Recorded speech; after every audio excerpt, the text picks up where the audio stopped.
Hi guys, welcome to my next lesson in science, in where I will be explaining the difference between an independent and dependent variable. And I know you can't see my face right now, and that's because for some reason my camera is not working like it did before in other videos. But you know, I'm going to move on forward and show you and still try my best to help you guys. And before we start, I would like to clarify the things for independent variable, and dependent variable, right? And if you're confused on what these things mean, or if you get confused at all, there's one thing that's going to help you a lot. And basically, the thing for independent is that it's the dependent that we're going to change, right? So, like for example, if we were to give an experiment of a flower, right? Here's my little flower. We give it this much water, right? We give it a whole lot of water, right? So much water, right?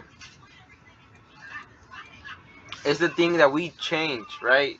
And the dependent variable, you can think of it as data. D for data, right? We write data. Okay, data. There. And basically, the thing you wanna do with data is that you're going to be recording the progress of each variable, or actually, dependent variable is determined by the amount changed to the independent variable. So basically, this or the dependent variable does not change at all, or doesn't change drastically like the independent variable, because or I guess an easier way of like showing or trying to show you what I'm saying is that if you were to give this water, this plant right here, regular amounts of water, right? Not too much or not too little, right? Just like constant amount of water. So our dependent variable would be measured in the amount of water given to these plants, the time, so the amount of water, and time we give water to these plants. And I guess it could be measured either in length, in time,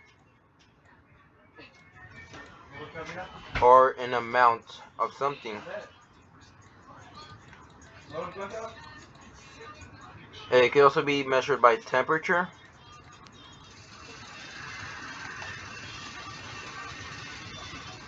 So these are mostly the things that are going to probably contribute to independent dependent variable.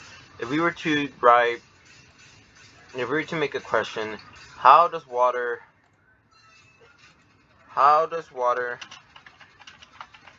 affect plants? How does water affect plants, right? We want to see what exactly are the effects that water has on these plants, right? So if you were to give, for example, or if you were to conduct this for a week, right, 1 week of like this independent variable and the independent variable, we are going to see that the dependent variable is going to remain as our source for data because it remains constant. It doesn't really change, or it actually doesn't change at all that much. So once that's over, we can see the change in the independent variable. Sorry. So and we can see that it's changed quite a lot, unlike the dependent variable. So what I want you guys to actually learn about this is that dependent variable stands for data, and it's going to be our constant data that we can use to compare to the independent variable, right? And remember, D for data, for dependent, and independent means the thing we can alter or change. So I'm going to write that: alter or change. And I guess that's all you guys really need to learn. I hope this video kind of helped you a lot, some. And And I hope you guys have a good day. And, make sure to like and subscribe. Just kidding. Bye.